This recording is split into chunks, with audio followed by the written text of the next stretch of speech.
Anyway, guys, here we go. Okay, guys. So what happened was a very real life situation. I had gotten behind in my rent, and this situation basically was an eviction process. It was the starting of an eviction, okay, which is why I winded up going to court. And guys, it's like a two-part eviction, okay? Because the first time I went to court was on my mother's birthday, and that was December 11th.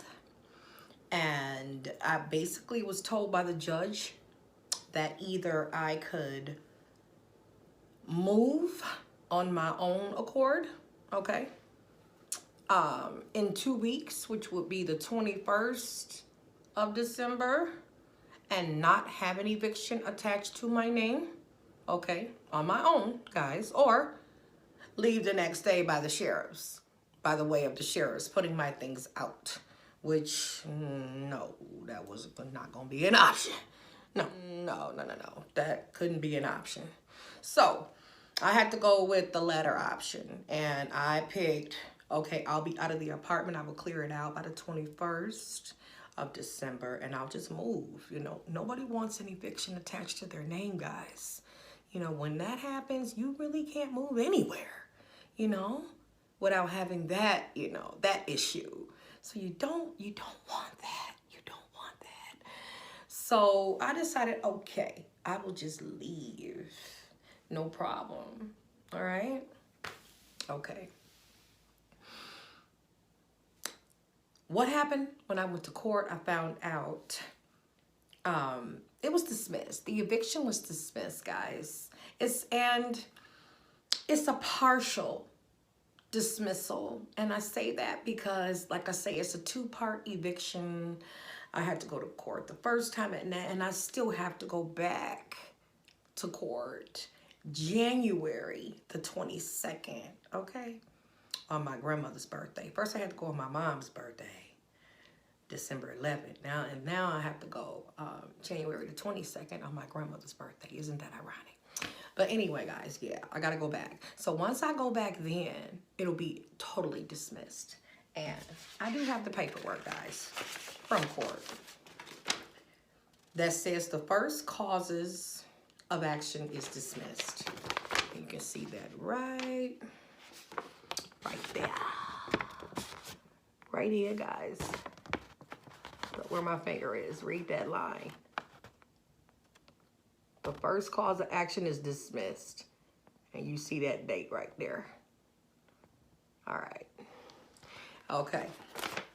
So when I go back on this date, this is where my finger is, guys.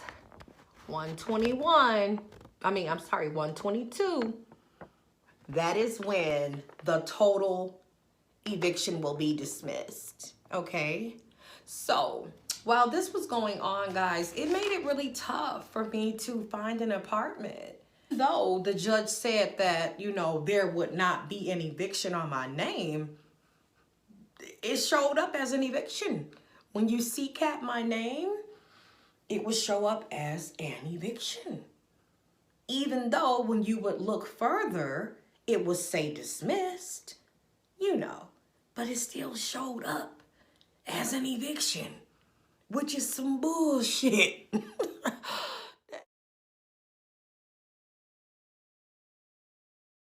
Yeah, that's some bullshit, because you cannot move anywhere. If you are applying to different rental properties and you go and fill out the application and it's saying that an eviction is there, what the fuck is the point of the judge telling me that it's not going to show up? That was real stupid. Like, why even tell me that? You know, it was irrelevant, okay, to this eviction. All right.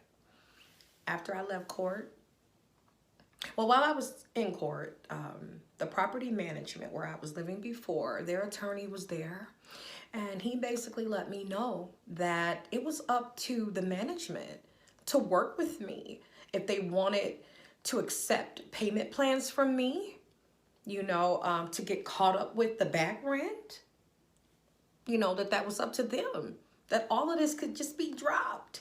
And that if the manager or the owner wanted to do that, to let him know and to send him an email, you know, letting him know that.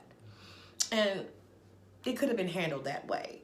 But because of the situation with me and the on-site manager not getting along, the end result was me leaving. Because I had offered the owner $1,000 up front to get caught up and make payments, you know, payment plans every week until I got caught up, guys. She refused it.